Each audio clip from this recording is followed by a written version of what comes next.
जल को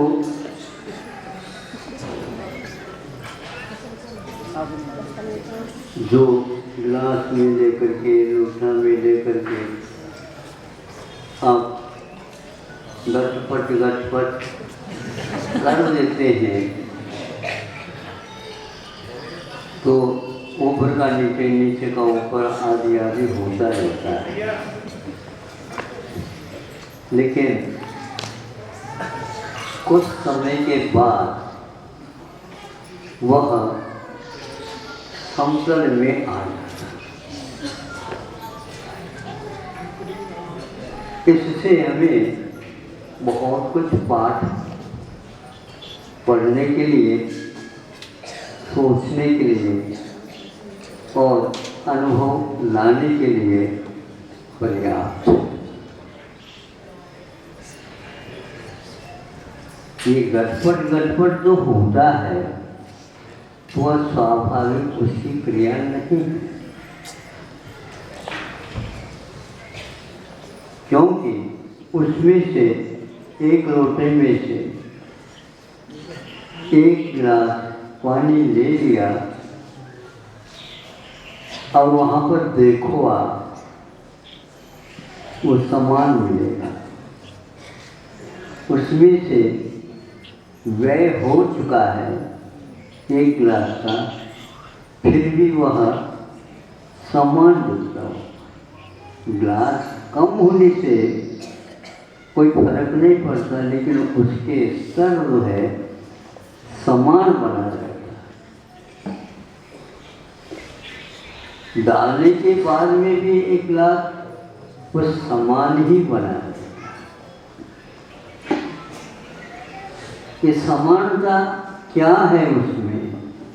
तो ये उसका गुण है, ये उसका स्वभाव है।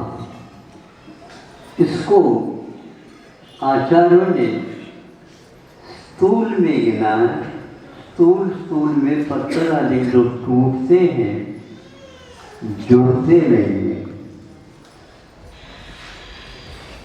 भले ही आपने उसको जोड़ो, किंतु जोड़ यहाँ पर है यह दिखने में आता है। किसी की मानो घाव हुआ था, उसकी चिकित्सा करने गई, शल्य चिकित्सा हो गई, वह भर गया, पूर्ववत हो गया, लेकिन जो चिकित्सा शल्य चिकित्सा हुई थी उसकी लकीरी वहाँ पर देखने को उपलब्ध होती है। जल में यह गुण है और पत्थर का गुण तो आपके सामने रखा। टूटने के उपरांत टूटता जाता है, लेकिन जोड़ना चाहे जुड़ नहीं सकता। हमारा स्वभाव तोड़ने का नहीं है, किंतु काया है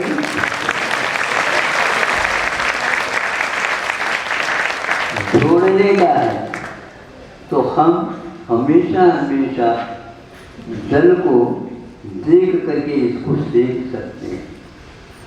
यही सीख हमें प्रभु को देखने से मिली। प्रभु के सामने ताली बजाने वाले भी आ जाते हैं और करतार भी बजाते रहते हैं। अनेक प्रकार के वाद आदि वादन करते रहते हैं। कुछ लोग वाद विवाद भी करते हैं। प्रभु को उससे कोई लेन देन नहीं है।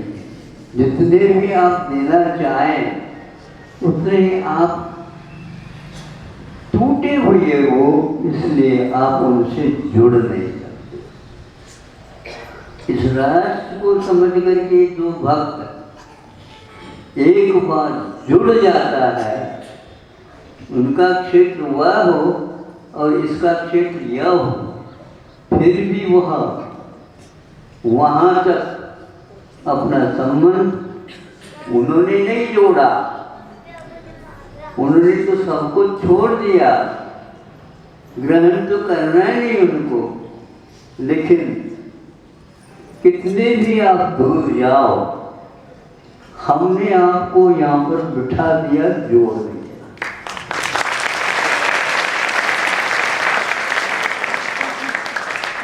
ये चैतन्य भाव,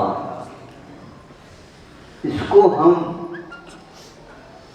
सम्यक ज्ञान के रूप में, अभेद विज्ञान के रूप में, सम्यक चारित्र के रूप में समरसता के साथ जोड़ करके करने से क्या लाभ होता है, इसका अनुभव प्राप्त कर लेते हैं। फिर यह अनुभव जिसको हो जाता है, काल की दूरी और क्षेत्र की दूरियां भी उसके लिए बाधक नहीं बनती। कई लोग कहते महाराज कितने दूर आ गए हो। नहीं, हम तो इनके पास आ गए हैं।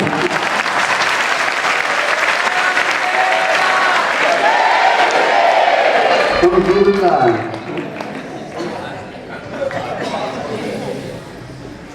इन लोगों ने तो कहा नहीं था महाराज हमारे यहाँ क्यों नहीं आते, जहाँ है महाराज हम आपके पास आते हैं। यहाँ से कोई स्वर्ग में जाएगा, क्या करें? देखो ये पूरक परीक्षा देने होते तो सप्लीमेंट्री आती है, तो अब वो सप्लीमेंट्री जिसके आ गई उसकी भी कठिनाई देखो। वहां पर सबसे ज्यादा दूरी है सरवार से, वो भगवान के पास आए नहीं, ऐसी दूरी है, क्योंकि वह काल की दूरी है। क्षेत्र की अपेक्षा से वही एक सेकंड भी नहीं लगा वो आ सकते हैं, लेकिन आ नहीं सकते वो, क्योंकि काल की दूरी ने उसको पकड़ रखा। किंतु वहीं पर बैठे बैठे आपसे भी ज्यादा वे देव गुरु शास्त्र का लाभ लेते रहते हैं, क्योंकि उनका मन उनसे जुड़ा हुआ है। आप सही वस्तु से जुड़ने का पुरुषार्थ करेंगे, वहीं पर आपको अनुभव अपने आप होने लग जाएगा। जब से जैसे विश्वास भी बढ़ जाता है, वैसे वैसे स्वाद भी लगभग आने लगता है। आता है या नहीं? आता है। धीरे धीरे क्यों बोल रहे हो? जब आता ही है, जब तक आ रहा है, पूरा नहीं आ रहा, नहीं सही, लेकिन आ रहा है, वह जुड़न का फल है। विश्वास और अविश्वास इसके ऊपर टिका है। पहले दिन ही हमने बताया था, वो छोटा सा लड़का और 4 घंटे तक वह पानी के भीतर रहा, श्वास कैसे लेता होगा? जैसे मछलियाँ लेती हैं। मछली के पास भी श्वास लेने की क्षमता है, लेकिन पानी में जो प्राणवायु है उसको आप नहीं ले सकते, क्योंकि वो बहुत कम मात्रा में है और आपको ज़्यादा चाहिए, इसलिए आप ऊपर रहते हैं। मछली के लिए वह बाधक है, क्योंकि इतनी आवश्यकता उसको नहीं है, तो जल में जलचर के रूप में रहती। कुछ मेंढक वगैरह, अब मेंढक की क्या स्थिति है? उसको जलचर कहे, ऊपर घूमता है ये, उसको नवचर कहे, और चलता जाता है तो संचर चले। ये क्या है? इसके पास तीनों प्रकार की प्रक्रिया है, उसको वह अपने ढंग से उपयोग में लाता है। मेंढक सर्व भी कहते हैं, कह सकते हैं। तो ये पानी में जाने के उपरांत में स्तन के समान ही श्वासोच्छ्वास लेते हैं, लेकिन स्थान का भेद अवश्य विद्यमान रहता है। और वह बहुत समय, एक समय नहीं लगता कि वह परिवर्तन भी कर सकते हैं। हम लोगों के पास भी एक क्षमता हो सकती है, क्योंकि हम श्वास का दुरुपयोग भी कर सकते हैं और सदुपयोग भी कर सकते हैं। जब जानकारी होगी निश्चित रूप से वह ध्यान वगैरह जब लग जाते हैं, उस समय श्वास अपने आप रुक जाते हैं। कोई भी मान लो बहुत गति के साथ, तीव्र गति के साथ अपना वाहन चला रहा होता है, उस समय आपके निमेष भी देवों के समान पलक झपकते नहीं। और एक बार पलक झपकते हैं, उस समय क्या घट सकती है आपको मालूम। तो उतने में ही 1 किलोमीटर गाड़ी जब जाती है, कैसे पार करती होगी, तो ड्राइवर लोग, चलाने वाले चालक इस परिस्थिति को समझते हैं। इसलिए प्लेन में जो प्लेन चलाता है, उसके लिए सरकार 10 वर्ष के लिए ही नियुक्ति देती है।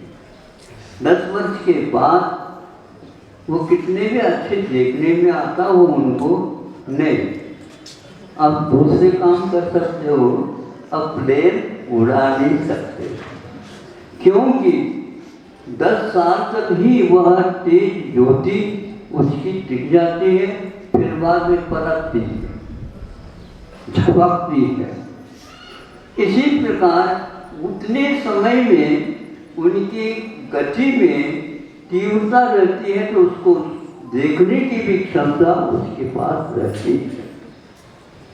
तीव्र गति के साथ जो चलता है उसको कोई गिरा नहीं सकता, लेकिन श्वास लेते समय अवश्य ही उसकी गति में अंतर आ जाता है। हमें श्वास भी लेना होता है और ध्यान भी लगाना होता है। तो श्वास लेने की ओर ध्यान हमारा रहता है, तो ध्यान अपने आप ही छूट जाता है जो जिस ऊपर लगाना था, और उसके ऊपर जब लगाते हैं तो घड़ी की कोई आवश्यकता नहीं पड़ती। यह एक परिणति हमारे जुड़ने और नहीं जुड़ने पर आधारित है। तो इसलिए ये कह रहा था कि जल इस प्रकार होता चला जाए। जल का स्तर जब समान रूप से रह जाता है, उसी में थोड़ा सा और हम जोड़ दें इसको, ये ठीक है क्या नहीं, ये ठीक खड़ा है क्या नहीं, नाप तोल से है क्या नहीं, इसको देखने के लिए बहुत सारे यंत्र लगते हैं, भिन्न भिन्न यंत्र लगते हैं।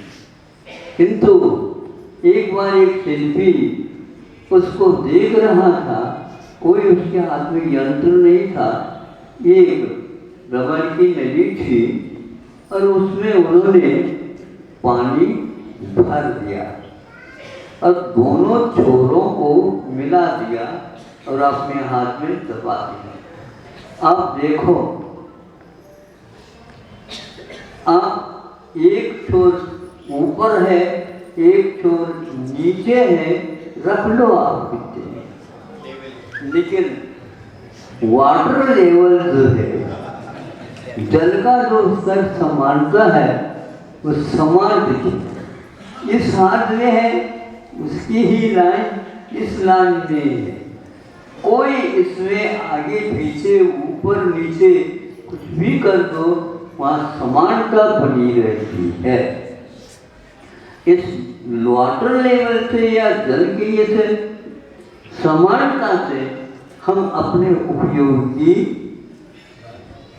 बात करें, हम अपने उपयोग की स्थिरता के बारे में, समानता के बारे में जानकारी ले सकते हैं। प्रत्येक वस्तु से हम ये कुछ न कुछ जानकारी ले सकते हैं।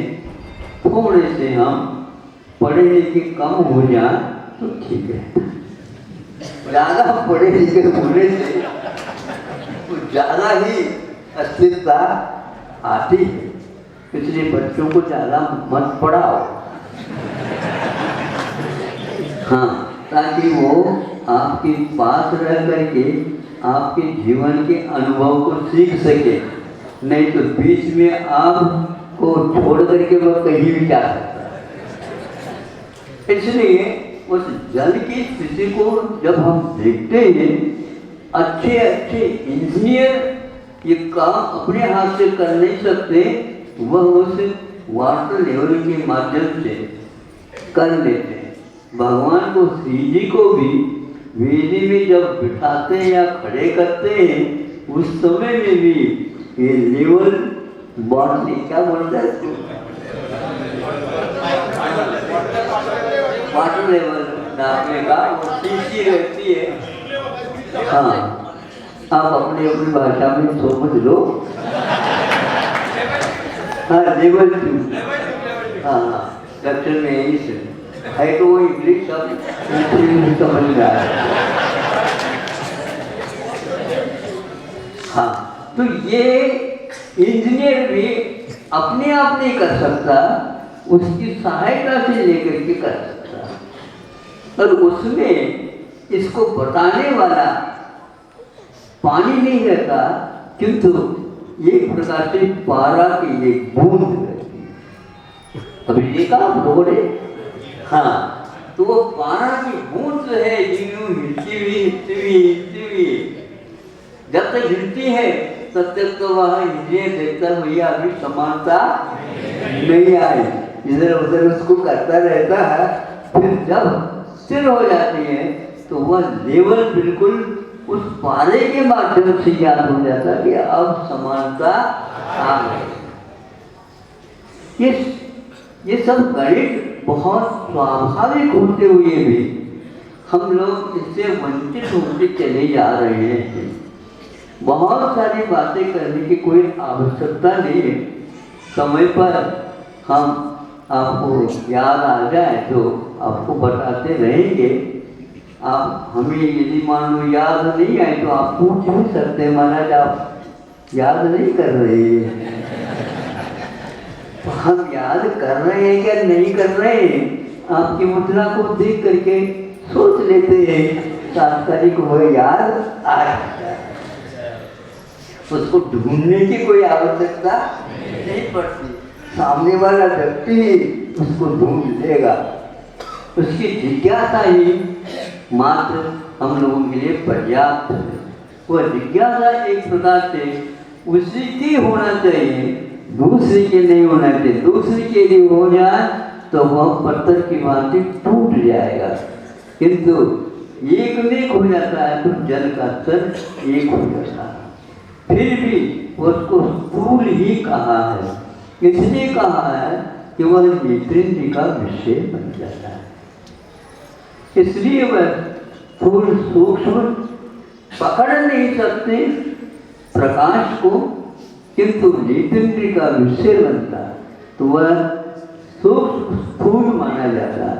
सूक्ष्म इसलिए है उसको हम पकड़ नहीं सकते, स्थूल इसलिए है नेत्रेंद्र का विषय बनता है। भिन्न भिन्न वस्तुओं के अपने अपने स्वभाव हुआ करते हैं। आप कितने भी इतर खरीद लो और अपने ही काम में लगा दो, हम दूसरे को नहीं देते। अब ऐसे कह नहीं सकता। आप बैठिए, आपके पास मैं 1 घंटा बैठ जाओ। हमारे पास पैसा नहीं है, लेकिन पैसा नहीं है इसका अर्थ ये नहीं है कि आप गंध को बंद कर दो। वह तो बंद नहीं हो सकता। वह तो किसके पास यदि जुकाम नहीं है उसकी नासिका में भी पहुंच जाएगा, उसको भी गंध का सेवन हो सकता। इसलिए भगवान के पास जाकर के बैठा, भगवान के साथ जाकर के बैठा करो, उनकी सुगंधी वह अपने आप प्रवाहित होती रहती है। उसके कारण हमारा भी काम हो जाता है। इसलिए बच्चों को सिखाओ, बेटा भगवान के सामने बैठ जाओ। क्या होता है, भगवान कैसे बैठे उसको पहले देख लो तो अपने आप ही मालूम पड़ेगा। आंखें बंद कर लो, कुछ समय के लिए आंखें बंद करना, क्या दिख रहा है, भगवान दिख रहे हैं। पहले देखा हुआ जो भगवान का रूप है वह देखने में आ जाता है। थोड़ा देर लगता है लेकिन वह अंधेरा नहीं रहता, ये पक्का है। इसलिए जिसको आप बहुत जिज्ञासा के साथ, लगन के साथ, रुचि के साथ उसके साथ जुड़ जाते हैं तो फिर वो कहीं भी चले जाए वो उसका याद अथवा उसके रूप आपके सामने आता ही रहता है, नहीं तो स्वप्न में आदि आता ही रहता है। हम भगवान से दूर नहीं हैं और न ही भगवान दूर जाते हैं, किंतु भगवान जो है सर्वत्र विद्यमान रहते हैं, क्योंकि उनके पास आपकी छवि भी विद्यमान। आपको पता हो या न पता हो, अनंत जितने कैलेंडर हैं वो सारे उनके ज्ञान में झलक रहे होते हैं और आपको ये गति का भी नहीं याद है। रात की याद है तो दिन का नहीं, दिन का याद है तो रात का नहीं, सुबह के है याद है तो शाम का नहीं, शाम को याद है तो सो जाते हैं तो 12 घंटे के लिए भगवान जैसे बन जाते हैं आप। मैं हिल रहा, मैं झुल रहा, मैं मांगना, मैं कुछ भी नहीं होना, भय भी नहीं होना, ऊपर से सर्प भी चला जाए कोई फर्क नहीं पड़ता। लेकिन उसकी ओर देखना, सर्प की ओर देखेंगे तो वो भी आपकी ओर फिर चालू हो गया। ये बुखार क्यों आता मुझे बताओ, उसको देखने से बुखार आता है और किसी को देखने से बुखार चला जाता है। ऐसे व्यक्तियों को ढूंढो जिसके द्वारा दवाई लगाना पड़े और उनको देखने से बुखार ठीक हो जाए। अंतर मुहूर्त में हमारा अनंतकालीन बुखार चला जाता है। ऐसे आप लोगों को यह भाव मनोभाव मिला है, उसका सही उपयोग करो। आप कर रहे हैं उपयोग, लेकिन उसी को उतना ही पर्याप्त मैं नहीं मानता। आपको और करना चाहिए, और करना चाहिए, और करना चाहिए। तो उसमें जो सूक्ष्मता है, जो उपादेयता है, वो अपने आप ही हमारे सामने आ जाता है, बाकी सब कौन हो जाता। तो लेवल बॉटल जो है आप ध्यान रखेंगे और स्थूल और सूक्ष्म इसके बारे में भी सोचेंगे और एक प्रकार से हम जुड़ने का काम करना चाहते हैं तो जुड़ते सकते हैं और वह बहुत दूर के साथ भी जुड़ सकते हैं। थोड़े से दूर क्षेत्र की अपेक्षा से हो जाता है तो जब कभी भी उससे जुड़ जाते हैं उसमें आनंद की मात्रा ज़्यादा बढ़ जाती है। सही बात है, वह भूल तक नहीं सकता कभी कभी, बहुत दिन तक हो गया, काल की सीमा बहुत हो गई और मिल जाता है तो वो कहता है कि हमें होना ही नहीं जा रहा, कंठ अवरुद्ध हो रहा है, क्योंकि बोलने में, इत्यादि में और अन्यत्र शब्दों की ओर भी जाना पड़ता है। शब्द सारे भूल गए तो वह देखते रह जाते हैं और देखते रह जाते हैं तो क्या आनंद होता है। तो ऐसे आंखों में से पानी आ जाए, आंसू आ जाए, उसके माध्यम से जा सकते हैं ये हर्षाश्रु है। अश्रु दो प्रकार के होते हैं ना, हर्ष के जो है अनुभव के जा जो कुछ भी आंसू आ जाते हैं तो वह किसी भी वस्तु को देखने से नहीं आता। ये क्यों? क्योंकि उसके साथ जुड़ाव ज़्यादा होता है। अड़ोस पड़ोस में रहो तो उनके कुछ भी दुख होने पर हमें इतना दुख नहीं होता जितने कि आपके पास आपके साथ बहुत दिल से जुड़ा हुआ है, वह आ जाता है। उस समय उस जुड़ाव के कारण आंखों में पानी। तो आंखों के पानी में कोई ज्ञान है नहीं है कि तो हमारे भावों का प्रभाव इतना पड़ता है कि वह आंसू आए बिना नहीं रह सकते। तो प्रभु को देखने से भी हमारे आंखों में से वाणी गदगदयन वहु कुलगयन नेत्र स्वयं श्रावयन कहते। भगवान को देखते हुए हमारे स्थिति क्या होना चाहिए कि नेत्रों से वह आंसू टपकते रहना चाहिए। आपको कुछ पिटाई भी हो जाए तो भी नहीं आते, और वहाँ पर पिटाई नहीं भी हो रही है तो भी आंसू क्यों आते हैं? उसके साथ जुड़ा है। इतना ही पर्याप्त समझता हूँ। आप लोग दूर से आए हैं, इतना पर्याप्त है। बहुत सारे बिंदु आज एक ही छोटे से वक्तव्य में दिया है, काम में आता है। अहिंसा परमो